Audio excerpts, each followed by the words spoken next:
في قرية هادئة تقع على حافة غابة كثيفة، عاشت امرأة شابة تدعى لايرا. كانت أيامها مليئة باستكشاف الغابة الخضراء، ووجدت قلبها السلوى في همسات الأشجار الرقيقة. لم تكن تعلم أن هذه الغابة القديمة تحمل سراً سيشكل مصير قريتها بأكملها. في يوم من الأيام، بينما كانت ليرا تتجول أعماق الغابة، عثرت على كتاب قديم ومتهالك ملقى تحت جذور سنديانة قديمة.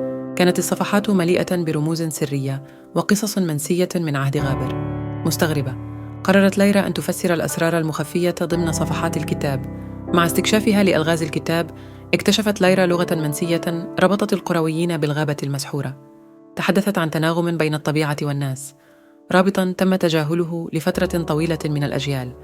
كلما قرأت ليرا أكثر، زادت لديها شعوراً بالمسؤولية لمشاركة هذا العلم الجديد مع مجتمعها.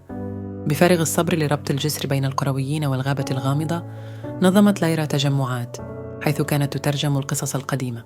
ببطء ولكن بتأكيد، بدأ المجتمع الذي كان يعيش في عزلة في فهم لغة الغابة السحرية.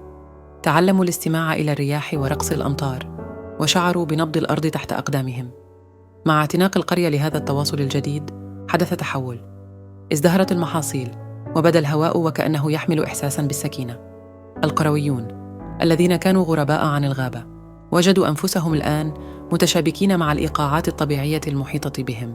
وصلت أخبار جهود لايرا إلى شيوخ القرية الذين نسوا منذ فترة طويلة الحكايات القديمة. ممتنين لحكمة لايرا، عينوها حارسة لغابة الهمس.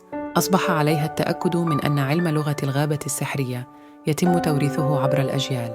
تحت إرشاد لايرا، ازدهرت القرية وازدهرت روح الوحدة. أصبحت الغابة الساكنة التي كانت في السابق هادئة مكاناً للقصص المشتركة والتجمعات المشتركة. القرويون الآن متناغمون مع الإشارات الدقيقة للطبيعة، انبهروا ببساطة الفرح في العيش في تناغم مع أشجار الهمس. وهكذا في قلب القرية الهادئة استمرت إرث لايرا. لغة الغابة التي كانت في السابق قد نسيت، الآن ترددت من خلال الأجيال، تذكيراً بأن السحر الحقيقي يكمن ليس فقط في الفن الذي نخلقه، ولكن أيضاً في الروابط التي نبنيها مع عالمنا الطبيعي.